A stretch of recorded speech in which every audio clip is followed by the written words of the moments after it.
السلام علیکم، میں خواجہ زیب نصیر ایک مرتبہ پھر سے ایک نئے ویلاگ جو کہ ٹاپک بیسڈ ہے پاکستان کی ابھرتی ہوئی معیشت اور وزیر اعظم شہباز شریف کے جو ہنگامی دورے ہیں لائک اے جیمز بانڈ، جو ہم نے ابھی گزشتہ دنوں میں پہلے ٹرکی گئے ہیں، اس کے بعد ایران، آذربائیجان اور تاجکستان اور رشیا کے ساتھ بھی ایک بڑی جو ہے وہ ڈیل کر کے پاکستان واپس لوٹ رہے ہیں۔ پاکستان اسٹیل مل کے حوالے سے 2.4 ارب ڈالر کی ڈیل ہے یہ،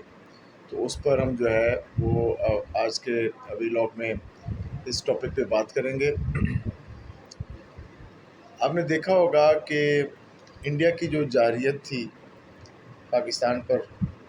فالس فلیگ آپریشن، جس کو ان نے نام دیا تھا آپریشن سندور کا، تو پاکستان نے جس طریقے سے ریٹیلیٹ کیا اس کے بعد، اور 3-4 گھنٹے کی لڑائی جو پاکستان نے اپنی طرف سے پھر سٹارٹ کی، تو انڈیا کو گھٹنے ٹیکنے پر مجبور کیا، اور پوری دنیا خاص کر یو ایس اے جس نے پھر پریشر ڈالا انڈین گورنمنٹ کے اوپر، اور انڈین گورنمنٹ جھک کر گئی کہ بھئی ہمیں تو، کیونکہ انڈیا تو ہے نا بغل بچہ مغرب کا، یورپ کا، یو ایس اے کا، تو اس نے کہا کہ بھئی بڑی مار پڑ رہی ہے، بڑی مار پڑ رہی ہے، جو بھی ہم نے ہتھیار خریدے تھے ویسے بھی ان کو چلانا نہیں آتا، وہ ان کو ہر چیز تیار کر کے دی جاتی ہے فرانس سے، یورپ سے، امریکہ سے، اور اس کو ٹریننگ بھی دی جاتی ہے، لیکن وہ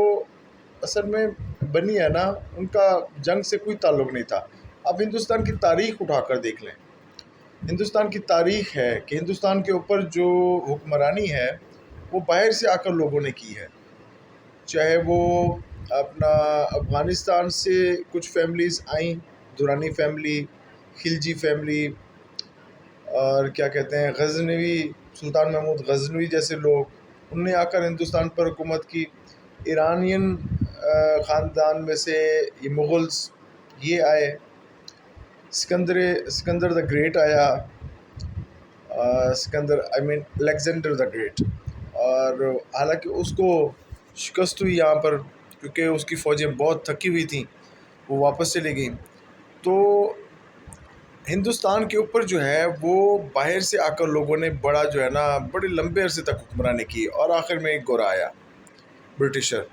اس نے آ کر ایک لمبی، اس نے بھی ایک اننگز کے لیے یہاں پر حکمرانی کی۔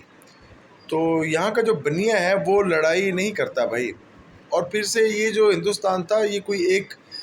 ملک نہیں تھا، یہ راجواڑے تھے، مختلف ریاستیں، مختلف سٹیٹس تھے، ان کے اپنے اپنے راجے مہاراجے تھے، اور وہ ان کی اپنے آئین، اپنے قانون تھے۔ تو اب ہندوستان ایک ملک میں 1947 کے بعد جب ایک ملک بنا، تو وہاں کا جو بنیا ہے اس نے کہا کہ بھی ہم تو جنگ کے قابل بھی نہیں ہیں، ہم نے تو کبھی جنگ لڑی ہی نہیں ہے، ہم تو راجواڑے تھے، ریاستیں تھیں، وہ اپنے اپنے تئیں چھوٹے چھوٹے جتھوں میں اپنا وہ لڑ بڑھ لیا کرتے تھے، اور بس پھر ہم کہانیاں سناتے تھے بچوں کو کہ ہمارے مہاشے مہادیو اتنے بڑے اپنا کیا کہتے ہیں رنگ باز تھے، بہت بڑے مہان کھلاڑی تھے، بہت بڑے مہان فائٹر تھے۔ خیر یہ ایک الگ منظرنامہ ہے، ایک تاریخ ہے۔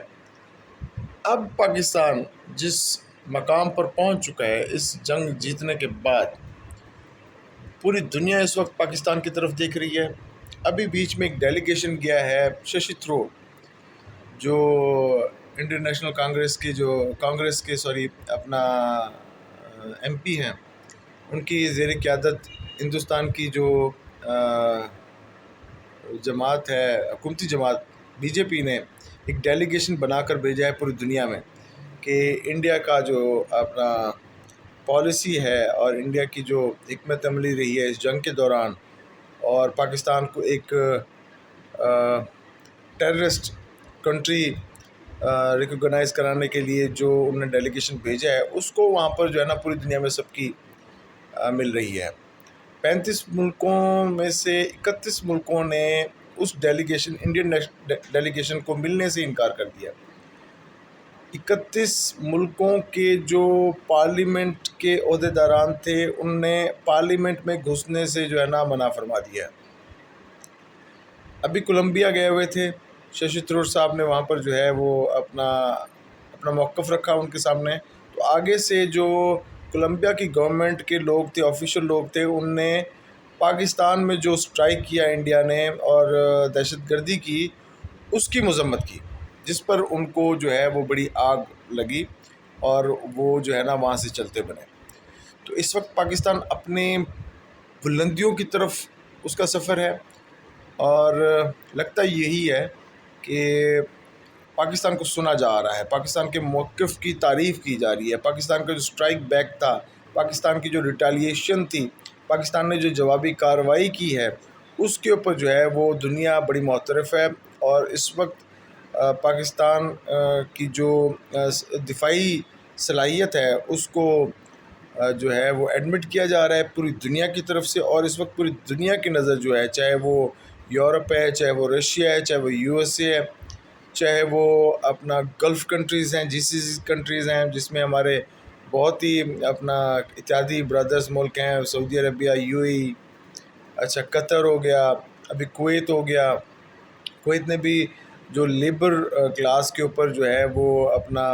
ریسٹرکشن لگائی ہوئی تھی ویزاز کے اوپر، وہ بھی جو ہے نا وہ ریموو کرنے جا رہے ہیں پاکستانیوں کے لیے. کویت کے بھی دروازے کھلنے جا رہے ہیں. تو پاکستانیوں سے بھی جو ہے نا وہ اب ہاتھ باندھ کر بنتی کی جاتی ہے کہ اپنے آپ کو ٹھیک کر لیں یار. یہ جو باہر آپ جا کر اپنا کیا کرتے ہیں، بھیک مانگتے ہیں، یہ مت کیا کریں. یہ آپ کے ملک کی بدنامی ہوتی ہے. آپ وہاں پر لیگل طریقے سے جائیں، آپ کی عزت ہوگی، آپ کو کام ملے گا. اگر آپ وہاں پر جا کر دو نمبریاں کریں گے، وہاں پر آپ نے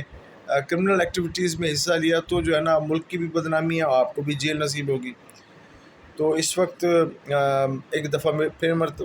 دفعہ پھر سے شکر گزار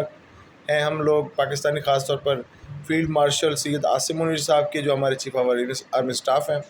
اور خاص کر میاں محمد شہباز شریف جو ہمارے پرائم منسٹر ہیں، جن کی قیادت میں پاکستان ماشاءاللہ بہت ترقی کر رہا ہے. ملک کے حالات بہت اچھے جا رہے ہیں، اور ایسے ہی جو ہے وہ پاکستان کو مزید کامیابیاں اللہ تعالیٰ نصیب فرمائے. اور یہ ذی الحج کا مہینہ ہے، حج بھی بہت قریب ہے. اس 8-10 دن میں جو ہے نا آپ نے جتنی بھی باتیں کرنی ہیں کریں، اللہ تعالیٰ سے معافی مانگیں، اللہ تعالیٰ سے اپنے ملک کی خاطر جو ہے دعائی کریں، اور اللہ تعالیٰ امت مسلمہ پر مہربانی فرمائے. پاکستان زندہ باد.